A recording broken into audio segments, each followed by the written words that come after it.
म छु यति बेला सुनसरीको यो बुढा क्षेत्र नगरपालिका 2 मा कोसीको किनारमा छु।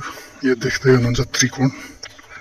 यो त्रिकोणले चाहिँ कटानलाई रोक्ने काम गर्छ, पानीको बढ्दो बहावलाई फर्काउने काम गर्छ। यसपालि कोसीको धार कतातिर जान्छ भन्ने कुनै थाहा हुन्न, त्यही भएर यो चाहिँ पूर्व तयारीको लागि यस्तो काम गरिएको छ।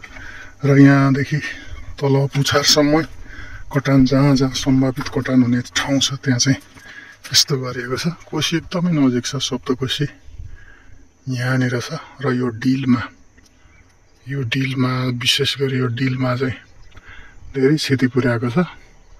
त्यहाँबाट यसरी धार परिवर्तन भएको छ।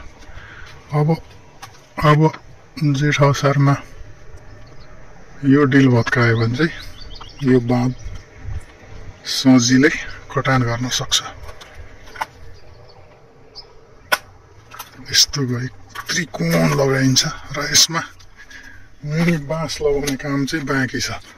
अझै पानीको बहावलाई रोक्नलाई यो बिचमा पुरै बाँस हालिन्छ।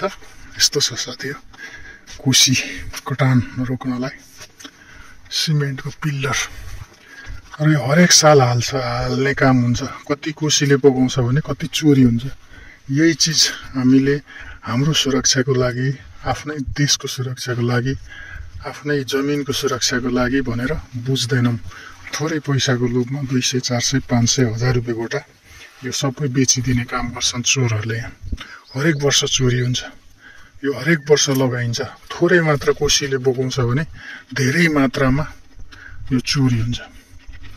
यस्तो चिज, यस्तो संवेदनशील ठाउँमा रहेको चिज पनि चोरी हुन्छ साथीहरू। यसरी खोलाको बहावलाई रोक्नलाई, कटानलाई रोक्नलाई बनाइएको छ। पोहोरको साल, गत सालको बर्खामा कोसी यो ठाउँबाट बगेको थियो, त्यही भएर यसपालि पूर्व तयारी गरिएको छ।